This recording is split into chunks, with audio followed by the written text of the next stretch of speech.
আসসালামু আলাইকুম রহমতুল্লাহ। আশা করি সবাই ভালো আছেন। বন্ধুরা, মনে আছে যে আমরা কিছুদিন পূর্বে, বেশি দিন না, ২০-২৫ দিন পূর্বে আমরা দিয়েছিলাম এই যে হাঁসের বা মানে মুরগিতে আমরা হাঁসের ডিম দিয়েছিলাম।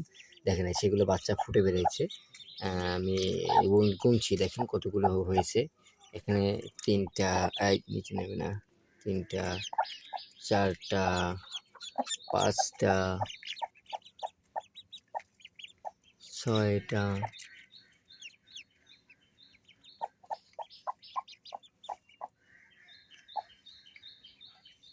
৭টা, ৮টা, ৮টা আর ৩টা, ১১টা আছে। ১১টা ছাড়া আমাদের বের হয়েছে। হ্যাঁ, তো এখানে আমরা আরও একটা মুরগি দিয়েছিলাম। তো দেখেন, মানে এটা হলো হাঁসের বাচ্চা।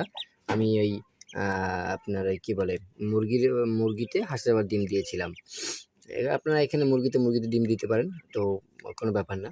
তাই মুরগির ডিম দিলে তাড়াতাড়ি ফুটে, ১৭-১৮ দিনে বা ২০ দিনের ভিতরে ফুটে যায়। আর হাঁসের ডিম ২৫ দিনের ভিতরে ফুটে যায়, ২২ থেকে ২৫ দিন। আমাদের আরও একটা মুরগি এখানে আছে, দেখেন এই যে, এটাও ফুটবে খুব তাড়াতাড়ি। তো আমরা এটা দিয়েছিলাম, তাই আপনাদের দেখাচ্ছি। তো আমাদের চ্যানেলের সাথে থাকবেন। আশা করি কিভাবে এটা মানে ভালোভাবে দেওয়া যায়, লালন পালন করা যায়, এটা আপনারা দেখতে পারবেন। এবং খুব সুন্দরভাবে আমরা দেখানোর চেষ্টা করব আপনাদের, যে এইভাবে আর কি। ধন্যবাদ সবাইকে দেখার জন্য।